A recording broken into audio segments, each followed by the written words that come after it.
Welcome back to Fireplace Story. I'm Mrs. Charlotte, and today we're going to be reading The Lorax by Dr Seuss. Let's get started.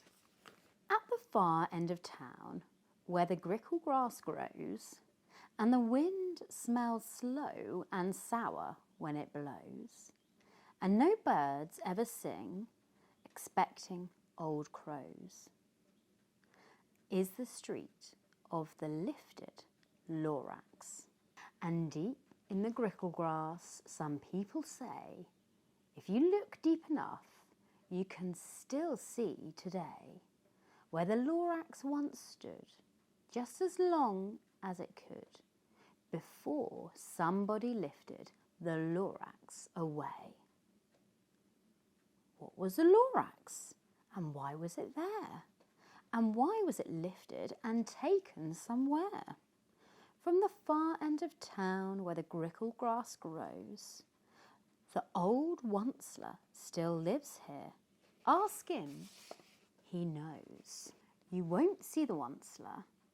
Don't knock at his door. He stays in his lurkin on top of his store. He lurks in his lurkin, cold under the roof, where he makes his own clothes out of muffed moof.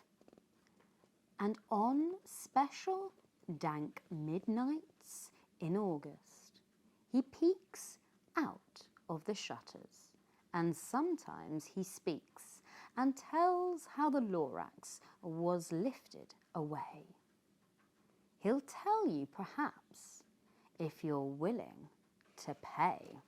On the end of a rope, he lets down a tin pail, and you have to toss in 15 pence and a nail, and the shell of a great grandfather snail. Then he pulls up the pail, makes a most careful count to see if you've paid him the proper amount. Then he hides what you paid him away in his snub, his secret strange hole in his groveless glove. Then he grunts, I will call you by whisper my phone, for the secrets I tell are for your ears alone. Slurp! Down slurps the whisper-my-phone to your ear, and the old Once-ler's whispers are not very clear, since they have to come down through the sneer jelly hose, and he sounds as if he had smallish bees up his nose. Now, I'll tell you, he says, with his teeth sounding grey, how the Lorax got lifted and taken away. It all started way back, such a long time back.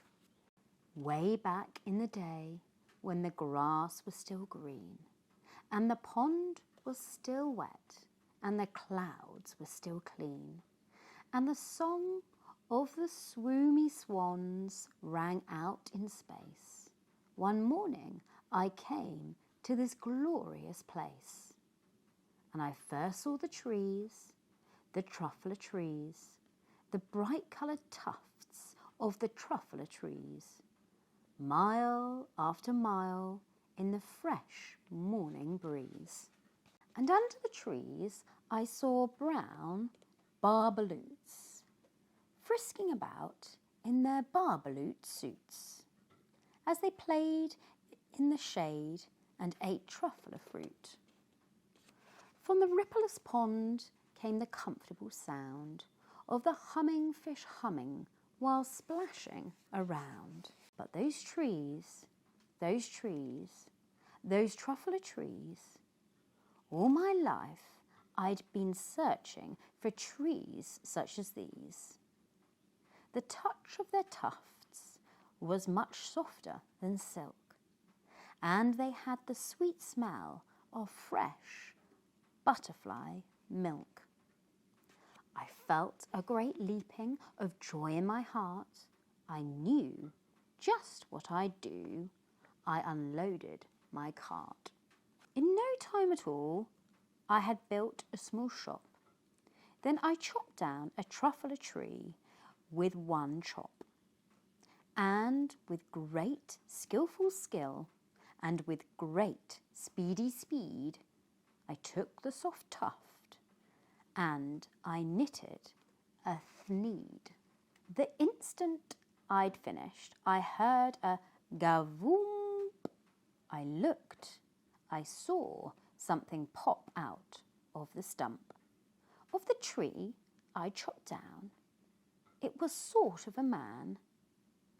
Describe him. That's hard. I don't know if I can. He was shortish and oldish and brownish and mossy, and he spoke with a voice that was sharpish and bossy.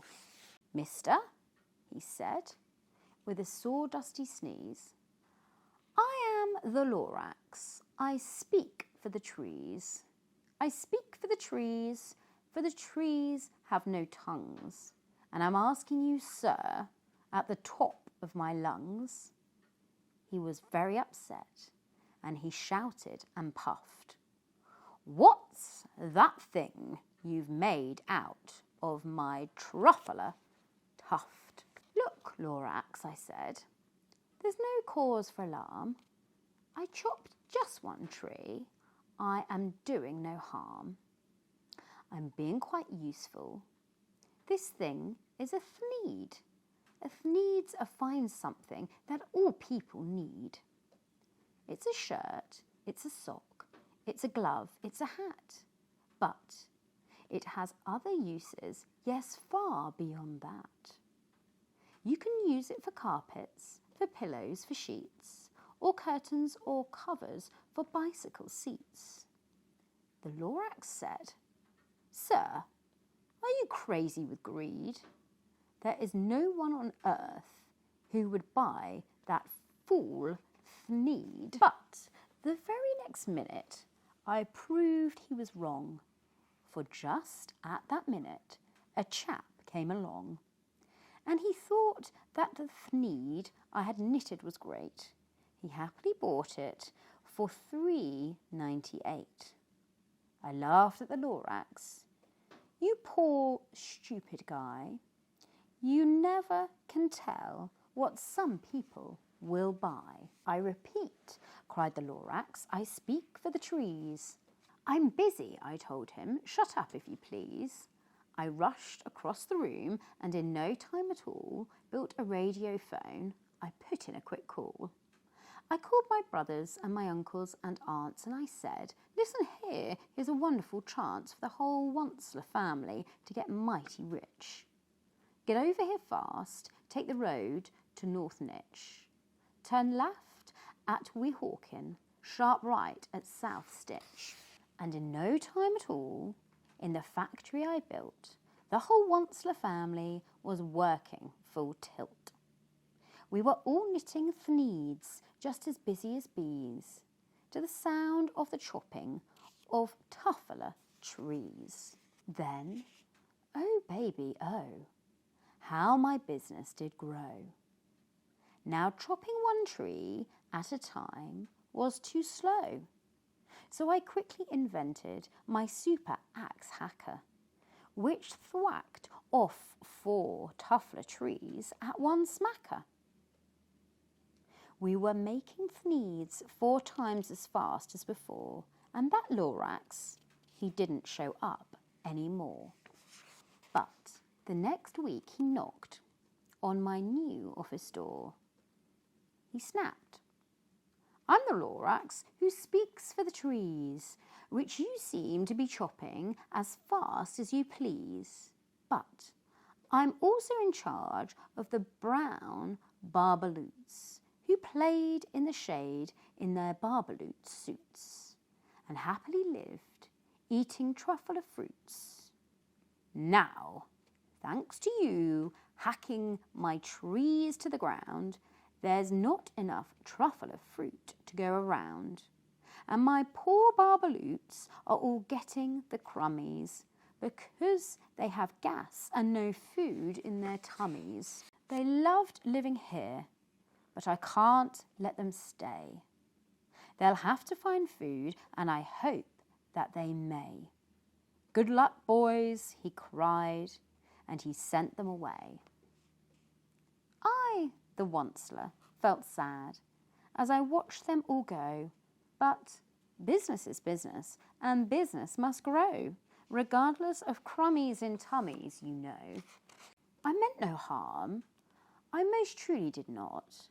But I had to grow bigger, so bigger I got. I biggered my factory, I biggered my roads, I biggered my wagons, I biggered the loads. Of the thneeds I shipped out, I was shipping them forth, to the south, to the east, to the west, to the north. I went right on biggering, selling more thneeds, and I biggered my money, which everyone needs. Then again, he came back. I was fixing some pipes, when that old nuisance Lorax came back with more gripes. I am the Lorax, he coughed and he whiffed. He sneezed and he snuffled, he snargled and he sniffed. Once-ler, he cried with a cruffulous croak. Once-ler, you're making such smoggless smoke. My poor swoony swans, why they can't sing a note. No one can sing who has smog in his throat. And so, said the Lorax, please pardon my cough. They cannot live here, so I'm sending them off. Where will they go? I don't hopefully know. They may have to fly for a month or a year to escape from the smog you've smogged up over here. What's more, snapped the Lorax. His dander was up. Let me say a few words about Gluppity Glup. Your machinery chugs on day and night without stop, making Gluppity Glup also Schloppity Schlop. And what do you do with this leftover goo? I'll show you. Your dirty old Once-ler, man you. You're glupping the pond where the humming fish hummed. No more can they hum, for their gills are all gummed. So I'm sending them off. Oh, their future is dreary. They'll walk on their fins and get woefully weary, in search of some water that isn't so smeary. I hear things are just as bad up in Lake Erie. And then I got mad. I got terribly mad. I yelled at the Lorax, now listen here, Dad. All you do is yap yap and say, bad, bad, bad, bad. Well, I have my rights, sir, and I'm telling you I intend to go on doing what I do. And for your information, you Lorax, I figuring on biggering and biggering and biggering and biggering, turning more Truffula trees into thneeds, which everyone needs. And at that very moment, we heard a loud whack. From outside in the fields came a thickening smack of an axe on a tree. Then we heard the tree fall, the very last Truffula tree of them all. Look, they've cut down all the Truffula trees. No more trees, no more thneeds, no more work to be done. So, in no time, my uncles and aunts, everyone, all waved me goodbye. They jumped into my cars and drove away under the smoke-smuggered stars.